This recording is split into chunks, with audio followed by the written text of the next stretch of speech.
Welcome back after that break. At least 4 people have been killed and several have fainted as the temperature continues to rise and the hot, dry season has set in.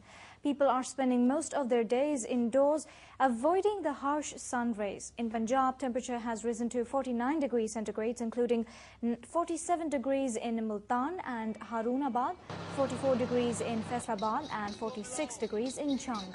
In Larkana, city of Sindh, temperatures have risen to 48 degrees centigrade, 47 degrees in Sakkar, 46 degrees in Nawabshah and 41 in Hyderabad.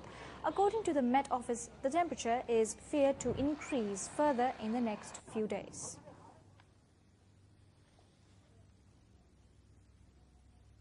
Our correspondent Shiraz Asnath will now give us details on the weather in Lahore, where temperatures have skyrocketed, even though it is only May. Shiraz, tell us, what is the temperature in Lahore at the moment? Well, Bushra, going to Met Office, the temperature of Lahore has been recorded at 46 degrees centigrade, and that's maximum 46, and the minimum is at around 28 degrees centigrade. So Met officials says that there is no chance of any relief for the citizen as in the next 24 hours, the temperature is not expected to fall in central and southern areas of country, including Lahore. While tonight there is a possibility of rain with windstorm at Kashmir, Gilgit, Baltistan, Central Punjab, Upper Khyber Pakhtunkhwa and Islamabad.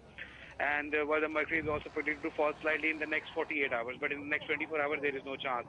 On the other hand, there is also good news for the farmers that there is a rain is expected tonight in some areas of Khyber Pakhtunkhwa and Punjab, which is should be very beneficial for the crops. While the PEPCO has, on the other hand, increased the load shedding hours, and once again the shortfall has increased up to 3,200 megawatt, which was around 2,500 megawatt yesterday, and the demand has increased up to 1,600 megawatt, where the supply is around 12,500 megawatt. So earlier there was just around 4 hours load shedding in the cities and 6 hours in villages, which has increased up to 6 to 8 hours in cities, while 8 to 10 hours in villages. Yes, Mr. So, Shiraz, tell us, how are the residents of the city adopting to beat the heat in Lahore? Well, Bushra, even today is the off day as per the government policy. They have also announced a Saturday off day, so even most of the people, we have seen the total vacant streets. The people prefer to present at their homes instead of to go out. So right now, even after in the evening, we have seen some of the activities because mostly the shopping centers and the markets, they close at around 8. So right now we have seen some activities in the city, particularly in the evening when temperature falls down. Earlier, throughout the day, totally the vacant Lahore, yes. All right. Well, many thanks for giving us these updates, Shiraz. We are now being joined by the chairman of the Pakistan Medical Society and DMS Ganga Ram Hospital, Dr. MASOOD SHEIKH, for some practical advice on how to tackle the heat wave. Thanks for joining us here at Express 24/7, Dr. MASOOD. First of all, what sort of precautions can one take to avoid the negative effects of this current heat wave? Thank you very much. The basic thing is the people should cover their heads with some cap or clothes while moving in the open space. And they should take adequate rest and at least 8 to 10 glasses of pure drinking water. So those who have a problem of excessive sweating can also take 1 or 2 glasses of ORS to restore the salt and water losses. The sunstroke, which is the common problem in this weather, is basically affecting the children and people of the old age group. So whenever they are going outside in the heat, they should cover their body. And the other thing is, in order to quench thirst, these people are taking water and beverages from the roadside. That include colored soft drinks, kanji, skinned bean, sugarcane juices, and they also eat from the roadside. So these water and food items are contaminated with many germs, giving rise to the waterborne diseases in this season. And top of this is gastroenteritis, which is commonly named as gastro, and hepatitis A and E, typhoid, and very few people know that even the polio and tuberculosis can be transmitted by contaminated drinking water. Well, that's quite some information there. So eating and drinking out is strictly a no-no in this summer heat. What other symptoms precede a heat stroke, Dr. MASOOD? How can one identify them? Yeah, there is a sudden rise of temperature, and especially if you're talking about the children, the child's skin becomes flushed, hot, and often dry. The body temperature can rise up to 104 or 106, and the child becomes or even lose the conscious level.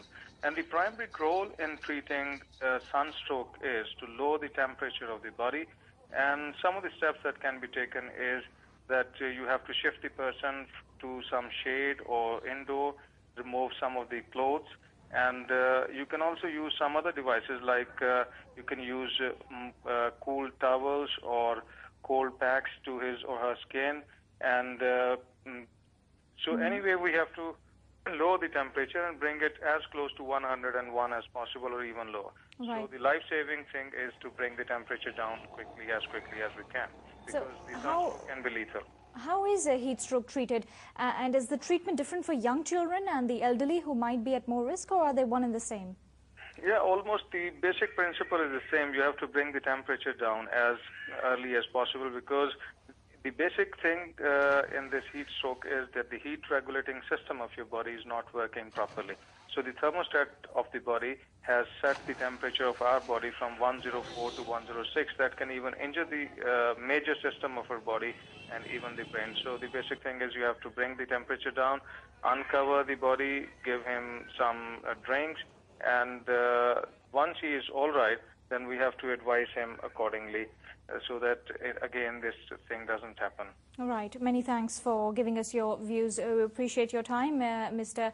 Dr. Masood Akhtar of the Gangaram Hospital, also chairman of the Pakistan Medical Society. He was telling us about how heat waves can be are giving precedence to heat strokes, and how heat strokes can be prevented by taking adequate precaution, drinking fluids, and covering yourself properly when stepping out of the home, and especially in avoiding eating and drinking out during these summer months, as these can lead to a precedence of diseases such as gastroenteritis. Moving on to the situation in Karachi, where